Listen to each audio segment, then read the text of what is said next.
Kris Shaffer, the author of Data versus Democracy, really wants everyone to see just how the technologies that are used on social media impact how we consume information and how we evaluate it, and really how we make better decisions about separating fact from fiction so that we can really limit the spread of misinformation that's out there. So I'll be discussing a few points in detail. And the first one I want to begin with is about bias. Now, the author talks a lot about confirmation bias. And when I read this, I thought immediately about Daniel Kahneman's book, Thinking Fast and Slow. Now, in Kahneman's book, he describes System 1 and System 2 as decision-making parts of our brain. System 1 is tuned to believe, and it's the part of your brain that responds without you even thinking. So it's like when you wake up in the middle of the night because you heard a loud sound. Now, System 1 wakes you up and it gets you at attention and gets your adrenaline going because it perceives a threat. It's not until you engage System 2 thoughtfully and think about the fact that, all right, you don't hear anything else. You probably had some books precariously mounted on your coffee table and your cat probably jumped on them, and that's what caused the sound. System 1 is engaged all the time when we're on social media, and it really amplifies these biases that we see, or it creates these biases because we see things that we like and then we continue to see more of them. You know, the reason social media companies do that is so that they can thrive in this attention economy. The more they can keep you on their platform by showing you things that you like, the more attention you're going to give them. Now, the problem with this is that bad actors out there know that these content recommendation algorithms exist and that these biases in human brains exist, and they use them kind of against us. But really, it gets back to Kahneman's discussion about System 1 and System 2, and what we can do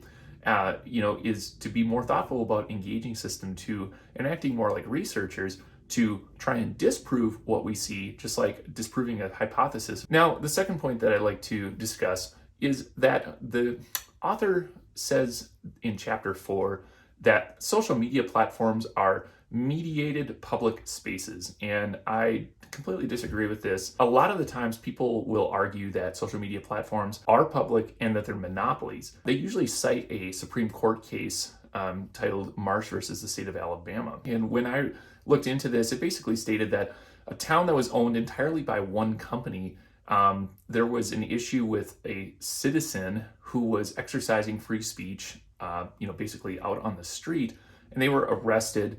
The Supreme Court came back and said, look, you can't arrest that person for free speech violation because your private town is essentially public domain, and therefore you need to abide by public law. I disagree that that's a good case to cite as precedent for mediated public spaces in social media, because social media competes with everything for attention. The author himself said it, that this is the attention economy, and Facebook, basically everybody's competing for this attention. So there's literally unlimited competition. And the third point that I want to argue is at the very end in the conclusion, where the author suggests that some form of government regulation is going to be needed to help control the propaganda problem. So I do not agree that the government should be regulating social media companies. These are private companies. But I do believe that the government should take a position of setting curriculums for young people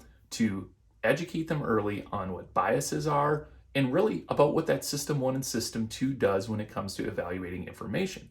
Now, if you look at this recent study from Stanford, they found that 2/3 of kids had a very hard time distinguishing whether something was a genuine news article or whether it was a sponsored ad. And then it was like upwards of 90% of kids had a hard time understanding why there's a problem with an article about climate change that's written by an oil company. Educating kids on what System 1 and System 2 are, so responding to something quickly and just taking it for face value versus putting some thought into it and trying to disprove what you believe, I believe that's what we should do, and I consider that an ounce of prevention. The pound of cure would be regulating how social media companies operate, and I think that there's just been such a strong net gain for society having social media present that we really don't want to restrict that with government regulation. So thank you very much for watching. Bye-bye.